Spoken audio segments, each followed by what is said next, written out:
Chapter 35. Skye whispered to the dogs as they sprinted up to her. Self. Guard.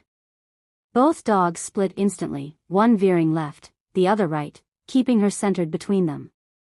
They dropped low, bodies pressed to the ground, slipping into the shadows along opposite buildings. Their ears were forward, teeth bared at the sight of Buddy, but they didn't growl. They wouldn't compromise their positions unless she commanded it. Skye kept walking, heart pounding.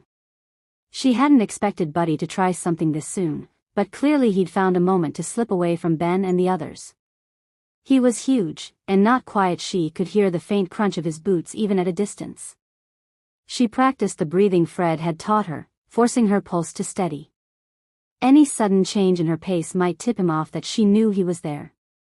Her fingers twitched once toward her holster on instinct, but she forced her hand to stay still. If she reached too soon, he'd know she'd hurt him.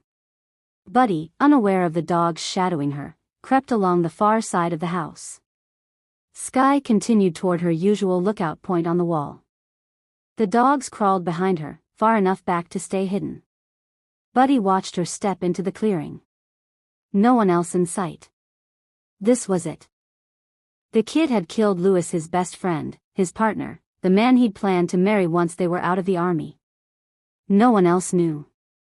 They'd kept it secret, dreaming of a quiet ceremony and a life far from war. And now Lewis was gone. Stolen from him. Rage swallowed everything else. Buddy lunged from behind the house, barreling toward Skye. He was big, and that slowed him, but he didn't care. He wasn't quiet. He wasn't thinking. He just wanted revenge. He wanted to hit the kid so hard he'd never get up again. Skye heard him before she saw him, the heavy breathing, the pounding footsteps. She kept her pace steady, even though every instinct screamed at her to run. If she ran, he'd chase. If she didn't end this now, he'd try again. She could hear him closing fast. At the last second, as he reached striking distance, she pivoted sharply. Using his momentum, she kicked his leg out from under him. Buddy went sprawling, skidding across the dirt. His face hit hard, and blood poured from his nose. Skye didn't let herself look at him. Looking meant acknowledging fear, and fear meant hesitation. The dogs tensed, ready to launch.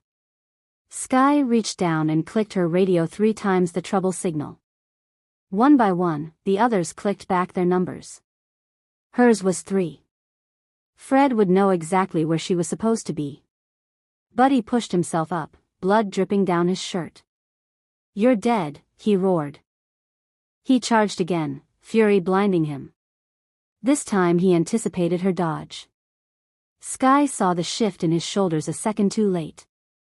When she moved, he pivoted with her and slammed into her full force, knocking her flat. He hit her hard in the face, then the ribs. The blows rattled her, pain blooming through her chest. Her vision blurred at the edges. She tasted copper, not sure if it was blood or adrenaline. She couldn't pass out. Not now. Not with him on top of her. Skye forced her body to respond, driving sharp, targeted strikes into his ribs and side, the pressure points Fred had shown her. Anything to slow him down. Anything to stay conscious. And the dogs were seconds away. "You're gonna die, you worthless piece of..." Buddy never finished. 2 German shepherds slammed into him, teeth snapping, the impact knocking him clean off Skye. Skye flinched at the sound, not from fear, but from the sheer violence of trained dogs doing exactly what they were built for. Their jaws clamped down, driving pain through him, but it only fed the fury already boiling in his chest. He could hear people running toward the commotion, but none of it mattered. He needed to finish this. He needed the kid dead. He swung at the dogs, but they tore at him with trained precision. Skye staggered upright, breath ragged, and backed away 10 feet, 20, 50, putting distance between them. Her knees threatened to buckle, but she locked them. If she fell now, the dogs would tear him apart before she could call them off. Then she shouted. "Heel. To me." Both dogs released instantly and sprinted to her side, planting themselves on either side of her, teeth bared, bodies coiled to strike again. If Buddy moved toward her, they would not hesitate. So be it, he thought. If he died, he'd be with Louis. Stupid move, kid. You're mine, he snarled, pushing himself upright. Blood dripped into his eyes from the damage the dogs had done, but he barely noticed. His legs weren't working right, his balance off, but he kept stumbling forward. Justice for Louis. That was all that mattered. He didn't see the cig in Sky's hand. Sky raised the gun. Her hands were steady. Her breathing wasn't. She didn't hesitate. She couldn't. He had left her no choices. One of them wasn't walking away. Buddy wiped blood from his eyes and saw the gun too late. He lifted his fist, roaring, the dogs growling warnings beside her, hackles high. He closed the last few feet. Sky fired. The shot hit, his head exploded. Buddy's body crashed to the ground, blankly staring. The group rounded the corner just in time to see him fall. Every boot hitting the dirt sounded too loud, too late. Sky's knees buckled. The world tilted sideways, sound stretching thin like someone had turned down the volume. She collapsed, consciousness slipping away. Shadow and Sadie immediately stood over her, snarling at anyone who approached. Ernie moved slowly, hands raised, voice steady. Shadow. Sadie. Heel. Free. His voice stayed calm, but his eyes were locked on Sky, not the dogs. It took a long moment, long enough for everyone to feel the tension like a wire pulled tight, but eventually the dog's hackles lowered. Only then did Ernie dare step closer. Ben didn't wait. He rushed forward, scooped Sky into his arms, and started toward Ernie's house at a near run. He adjusted his grip twice, not because she was heavy, but because he couldn't shake the terror that she might slip away. Sam, take some guys and take care of him, he ordered over his shoulder. Sam and a few men moved to drag Buddy's body toward the back wall where the other graves were. The rest of the group followed Ben. Ben tried not to think about the feeling that hit him the moment he lifted the kid, the weight, the limpness, the terrifying stillness. He could feel Sky breathing, but he didn't know how much damage Buddy had done. He didn't want to examine the fear tightening in his chest. Letty sprinted ahead and threw the door open. Ben carried Sky inside. In here, Ernie said, guiding him toward the back room. Ben laid the kid down gently. Letty slipped into the room, already rolling up her sleeves. You guys step out and let me have a look, she said. Ernie, Ben, Fred, and the others backed into the main room. They gathered around the kitchen table, tense and silent, while Letty worked quickly. Inside the room, she checked Sky over with practiced hands. The vest had taken most of the impact, but the punches had still broken several ribs. A large knot swelled on the side of Sky's head. Letty frowned. She didn't know why the kid had passed out. She hoped it wasn't the head injury. She stepped back into the main room. He's got a good knot on his head, several broken ribs, bruising, and the wounds from the school are still healing, she reported. The words hung in the air longer than they should have. Ernie didn't move at first. One hand rested on the back of a chair, shoulders locked, eyes fixed on the closed door behind Letty. A muscle in his jaw twitched once, barely noticeable unless you knew him. He shifted his stance a fraction, unconsciously placing himself between the others and the room Sky lay in. Ben wasn't any steadier. He rubbed his palms on his pants, then crossed his arms, then dropped them again. His gaze kept drifting to the door, like he expected the kid to walk out under his own power. His foot tapped once before he caught himself. He kept replaying the moment he'd carried Sky, the limp weight, the way the kid's head had fallen against him, and every time the memory hit, something in his chest tightened. Fred stood completely still. Arms folded, eyes locked on the door, expression unreadable. His jaw tightened once, sharp and irritated. His fingers tapped a single, precise beat against his bicep before going still again. He exhaled through his nose, slow and controlled, but his eyes never softened. The soldiers felt it too, though they didn't understand it. Sam's hands were clasped so tightly his knuckles had gone white. Rob stared at the floor, jaw tight with guilt. Hank shifted in his seat, restless, unable to get comfortable. None of them spoke. None of them dared look toward the back room. The house itself seemed to hold its breath.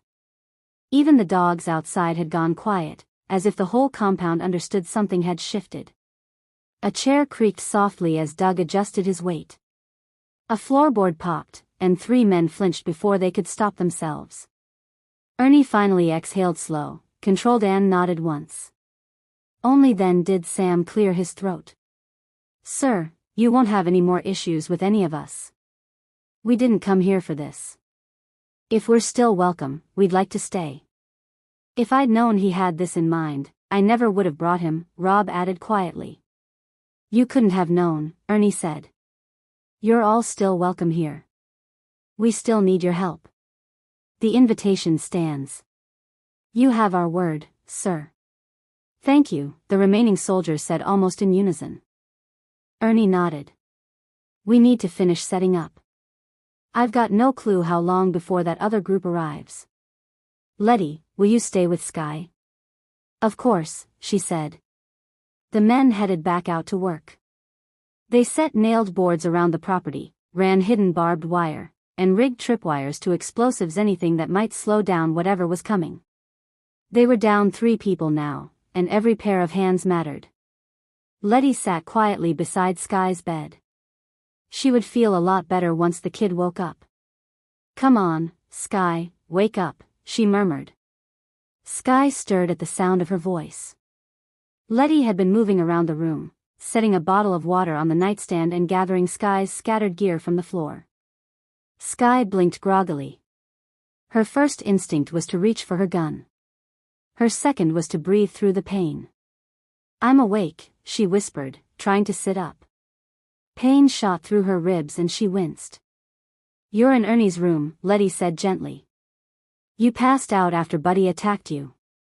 You've got several broken ribs and a big lump on your head. As a doctor, you probably already know you're out for a good 6 weeks." Skye let out a breathy laugh, then winced again. "I'm not even sure I'd argue with that. Might even add longer, the way I feel." Letty chuckled. "Are you hungry? I can fix something. Something light. Soup, maybe? I'm still dizzy. Don't want to get sick. I'll check. And I'll call Ernie. He'll want to know you're awake." He was pretty worried. Letty stepped out of Ernie's room, pulling the door mostly closed behind her.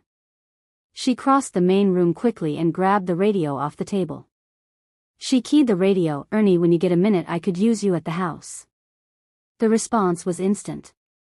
Ernie's voice came through first, sharp and controlled. "On my way." Boots hit the porch before Skye could take another breath. Letty met him as he came on the porch. "She is awake, I wanted to tell you before the others." The front door opened fast, not slammed, but with the kind of force that meant Ernie wasn't wasting time. He crossed the main room in 3 long strides and went straight to his bedroom door. He stepped up to his room and opened the door slowly. Skye had managed to set up against the headboard. Once again, the bruising flared across her cheek and jaw. It had almost healed from the school, now it was an ugly shade of purple. Ernie entered. He closed the door and pulled up a chair next to the bed, close so he could reach her. He studied her for a few minutes. "Skye, is it that bad?" Wincing as she huffed out a small laugh. Ernie gave her a small tired smile. "I think you finally looked worse than I do. You scared the shit out of me, Skye." His hands shaking as they laid on the blanket. "Skye, I didn't think he'd try anything so soon. As soon as I saw him, I called the dogs, had them following quietly, and clicked the radio. Ernie, we all knew he was gonna try something. Should have had Fred stay with you." Skye reached out and laid her hand on his. "We had no way of knowing, when or even if he was actually going to do anything. Ernie, I don't blame anyone. Actually, you giving Fred time to work with me earlier helped me." Ernie gripped her hand gently. "When we came around that corner and saw you hit the ground, I wasn't sure what to think. Took me a moment to get Shadow and Sadie to calm down, As soon as they did, Ben moved. He is the one that carried you. Never seen a big man move so fast.